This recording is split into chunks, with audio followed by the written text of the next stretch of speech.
Good afternoon, Tom Ginn, G-Force. We will be right back.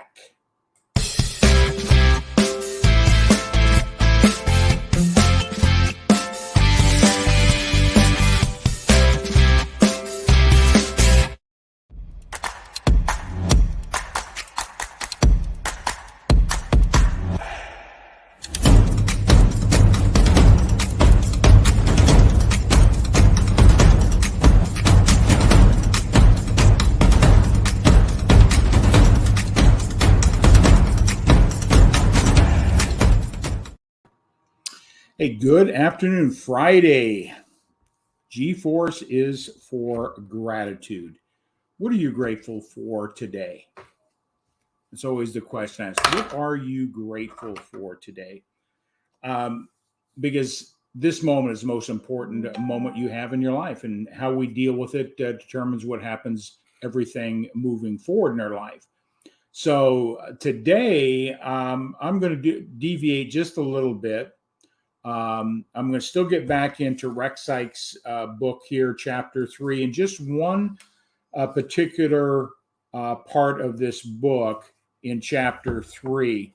It's pretty profound the way Rex has written this book, how he's used capital letters to draw information out to you, bring it right in front of you. Different way of keeping you engaged. I really believe how he's written this book is pure genius.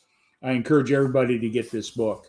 There are so many books out there on personal development, and they're all fantastic. But this book right here really is standing out for me and reinforcing what I've been taught, getting clarity on things I've been taught, different ways to look at things or a perspective. And I'm grateful for Rex Sikes that he's crossed my path in life. And I look forward to getting to know Rex on a personal basis this coming Sunday.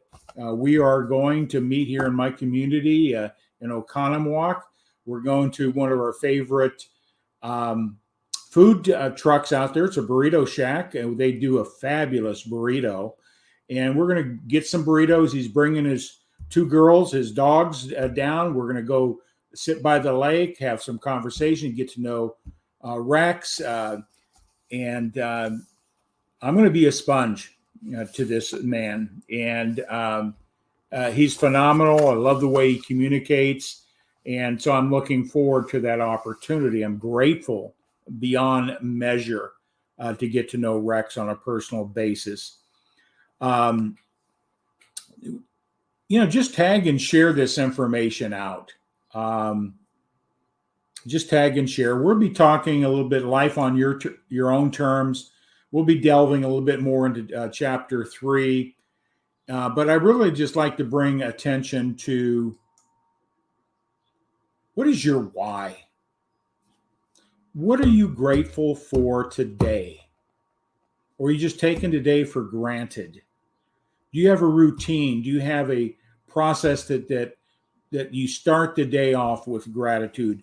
I learned a lot from the book Gratitude Works, and it's a discipline.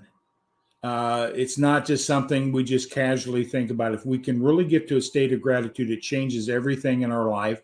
It gives us different perspectives, whether things are good or bad.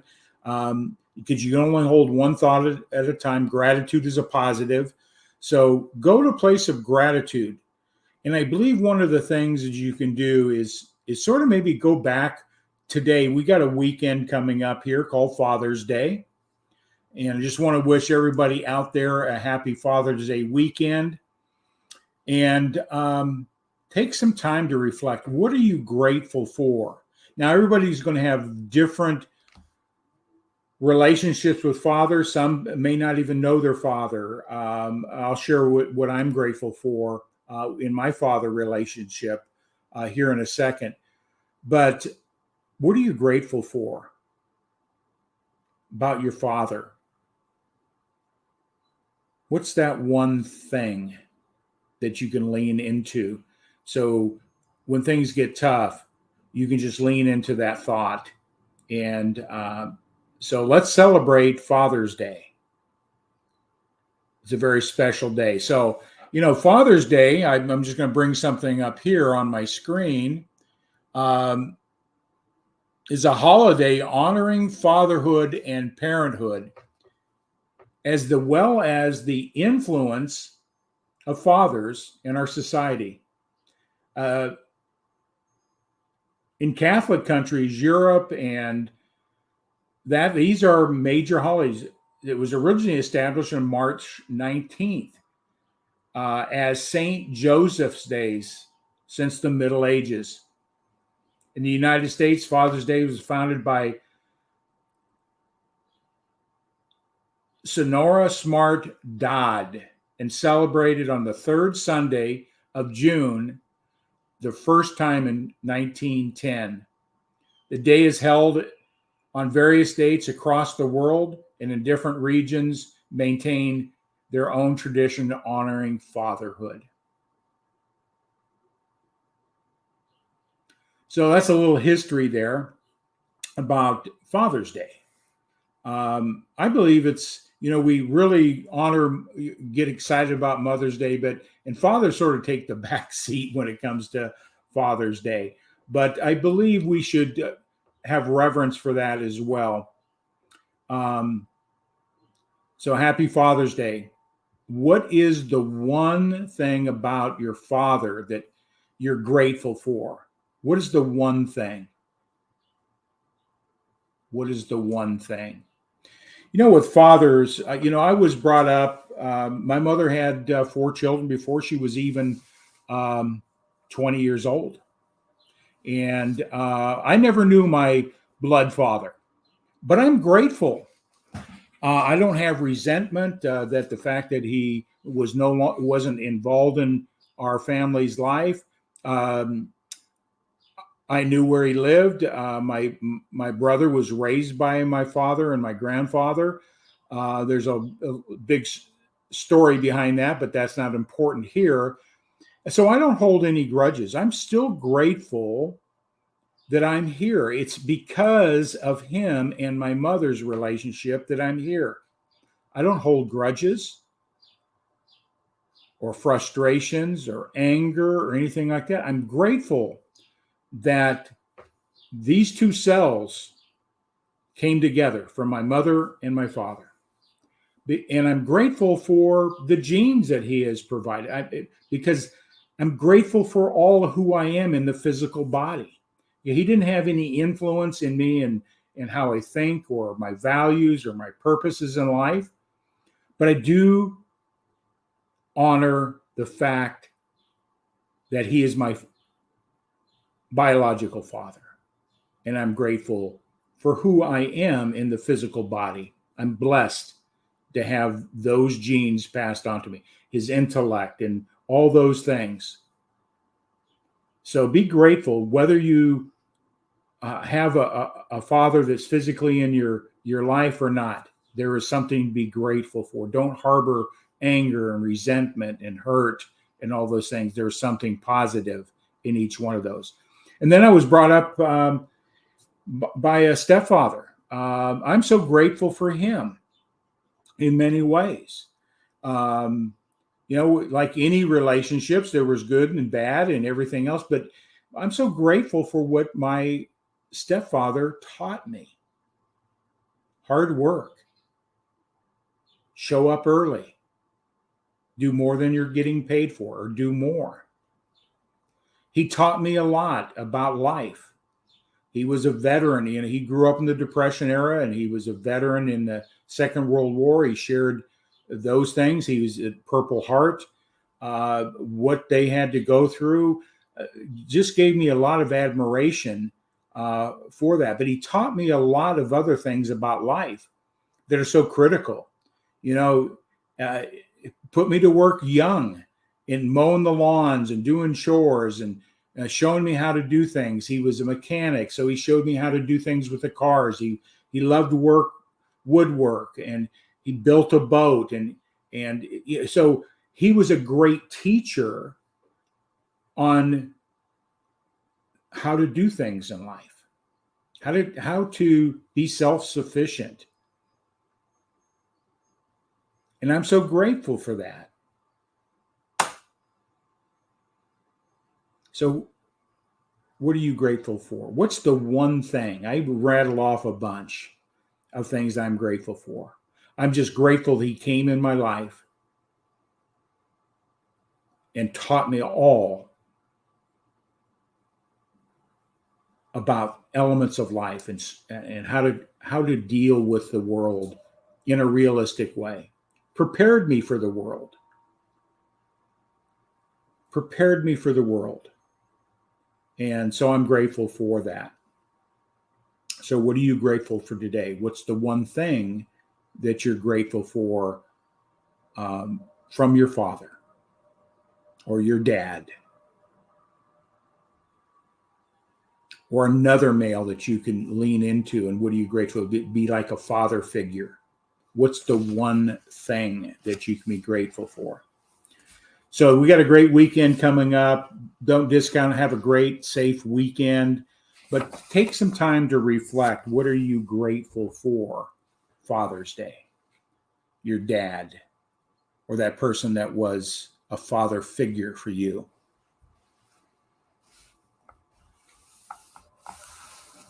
So let's get into the book. Life on Your Own Terms.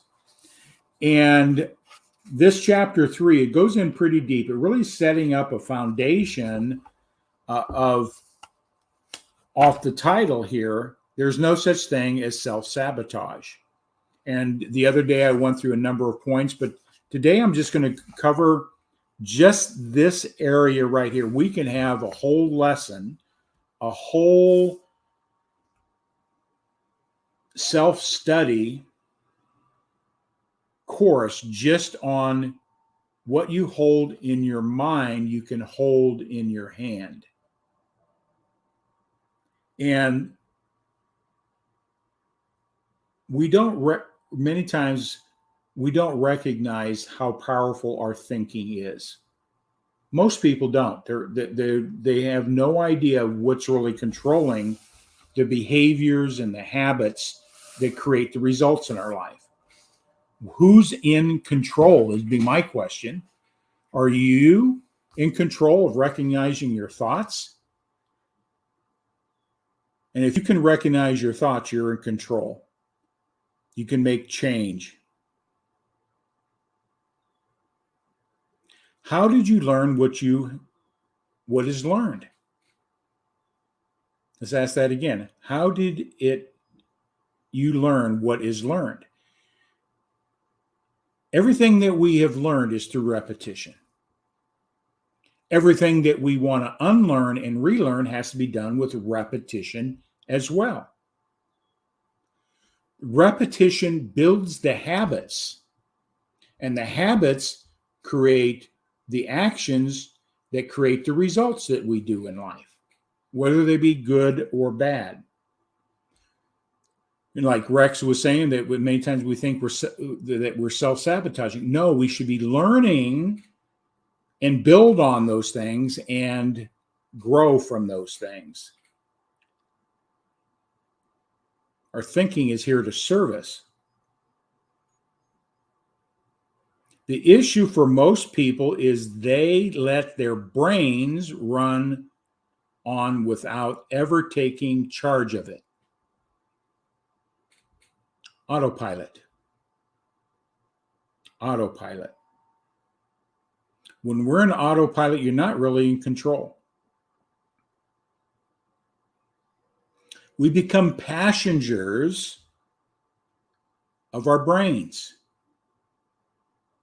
And the question, who is doing the driving?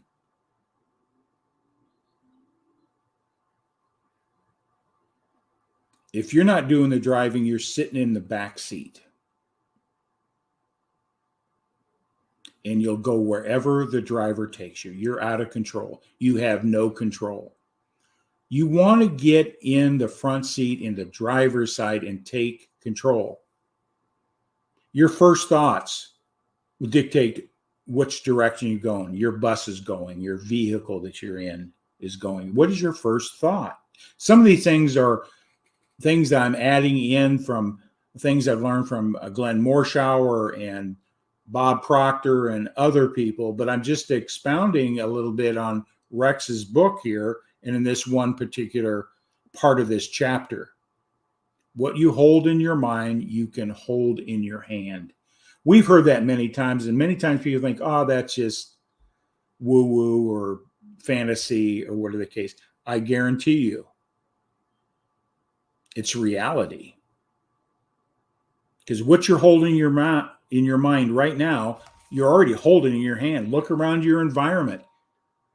It's already manifested. So if you're not satisfied with this environment, you can change how you think, and you can then change the reality, because the process that got you to where you are today will work when you want to change. So we got to look at things and take control of our thinking. You don't want to be transported in life. I don't want to be transported to fulfill somebody else's goals, or I don't want to be transferred to a reality that somebody thinks I'm capable of doing. I want to take control of that. I don't want to be transported. I want to be in control in a positive way. Your brain, your mind transports you and drives you unless you take and assume control. He put that in big, bold letters.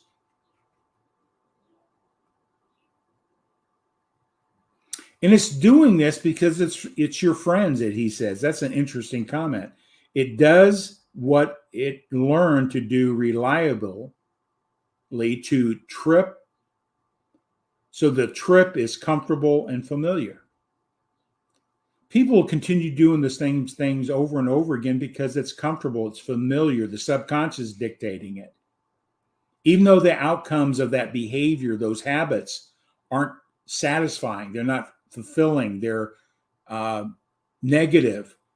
But people get back into old relationships just like the one they had before, because it's comfortable, it's familiar. But if you don't like that, you got to understand that you can change your thinking about that relationship.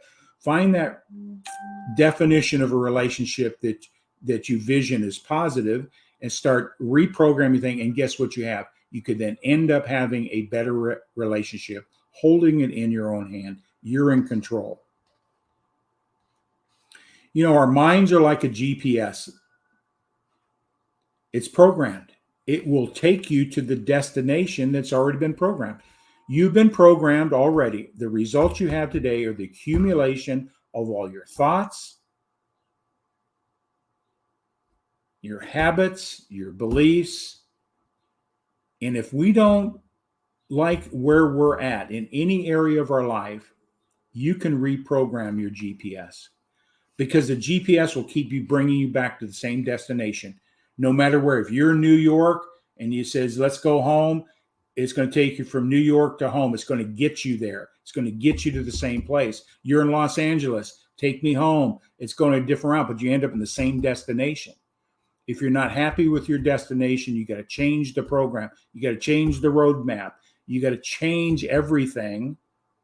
And yeah, there's going to be bumps in the road and detours and roadblocks and all that.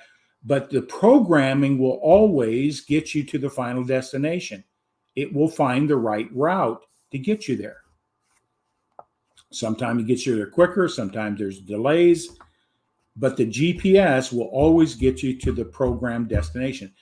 That's where you are today. You have a destination that's been already programmed about your relationships, about how you look at your faith, how you look at money, how you look at success, how do you look up everything is already been programmed into you. Much of it is good, but there's some things that we need to change in our programming. And that's when we take control. I call that mental homeostasis. When you know how everything is working and you're in control.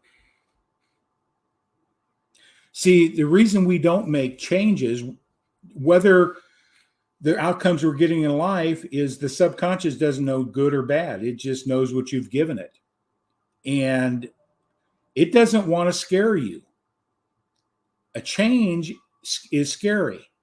It's contrary to what you've been programmed, and it's going to want to keep you in that space.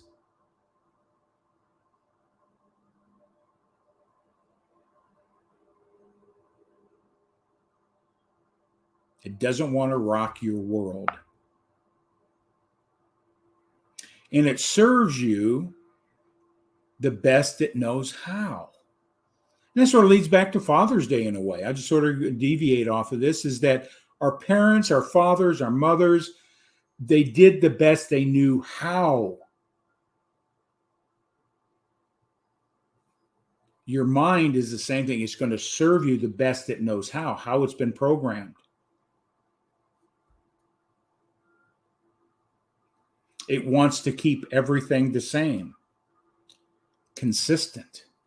Man, when we want to do a change, boy, do we get full of what we call anxiety. That oil water mix starts happening.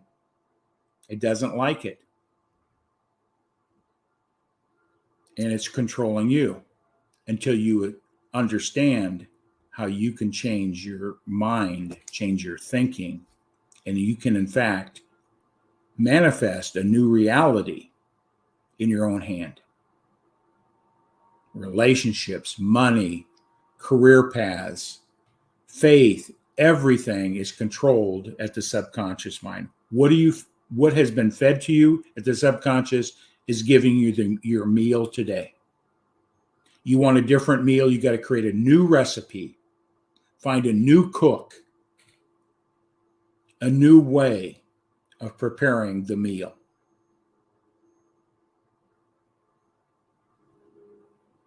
So keep in mind, what you hold in your mind, you can hold in your hand. And if you don't believe that's a real statement, just look at what you're holding in your hand now. It is, in essence, what you've been programmed. Your subconscious has gotten to you where you are today. It's a reality. So don't say this is woo-woo, this isn't anything but fluff. It's a reality, because where you are today is a manifestation of what you've held in your mind. So just that's one 5-paragraph section of this book. You can go deep and deep and deep and ask questions.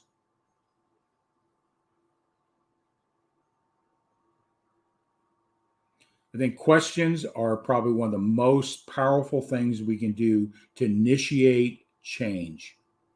How did I get here? Why do I believe what I believe? Is there a different way? I don't even believe in better, a different way.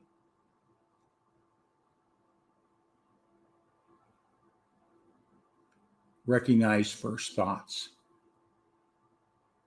With that all said, I wish everybody a blessed Father's Day weekend. G is for gratitude. I'm so grateful for my blood father. Even though I didn't know him, I knew of him. I had only met him once in my young adult life. I was satisfied with that. I'd hold no grudges. I'm still grateful that the biology of my mom and the biology of my dad brought me to this space where I am today. I'm blessed with great genes. I'm blessed with a lot of things by nature. I got a great stepfather that taught me a lot about life, taking care of myself, responsibility. So I'm grateful. Who's the father in your life? And what's the one thing you can be grateful for? What's the one thing? And with that all said, everybody have a great weekend. We are signing out.